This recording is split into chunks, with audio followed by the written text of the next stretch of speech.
Athanor was a world where the faith in heavenly beings had vanished and lawlessness prevailed.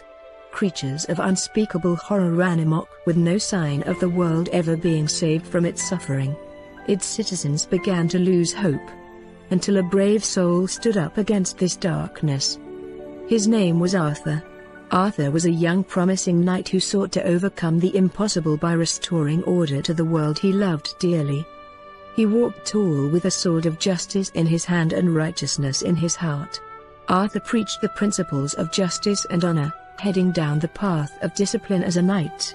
He built up an order, recruiting brave men from far and wide to rally against the demons that plagued them. Arthur raised humanity's morale once more and built up peace and order amidst the darkness.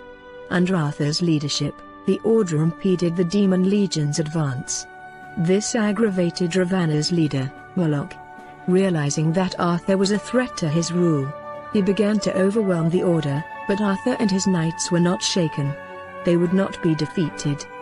The order kept growing, their numbers increasing with each battle until they became a force to be reckoned with. Victory eventually came, the order driving back the demons to whence they came.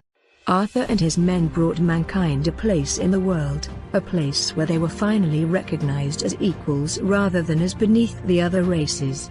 This was all the beginning of a road to finding. Centuries after Arthur's reign, the torch of hope was passed down along many successors, one notable successor being Thane. Thane was a refugee who could barely protect himself. He grew up knowing the pain of the common folk, living off scraps and running from demons who would come and hunt them down. Through blood, sweat, and tears, Thane grew up to be a fine man who sought to vanquish Athanor's darkness. In his campaign, he spoke of progress. He became the pioneer of technology and the first in many years that taught all who feared the demons how to break free of those chains and become their own masters. Through war, blood, and loss, Thane had seen the end of days, but he never gave in to despair.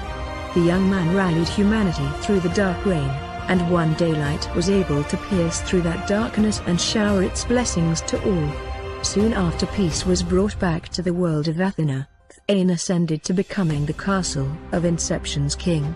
By his side were Astrid, Valin, and Raz, who had all chosen to faithfully serve the man who had brought them hope. Raz would, later on, decide to join Moloch's demon legion as a spy for Thane's side. Thane had also won the people's respect and loyalty. Even those from the Temple of Light respected the young king despite being wary of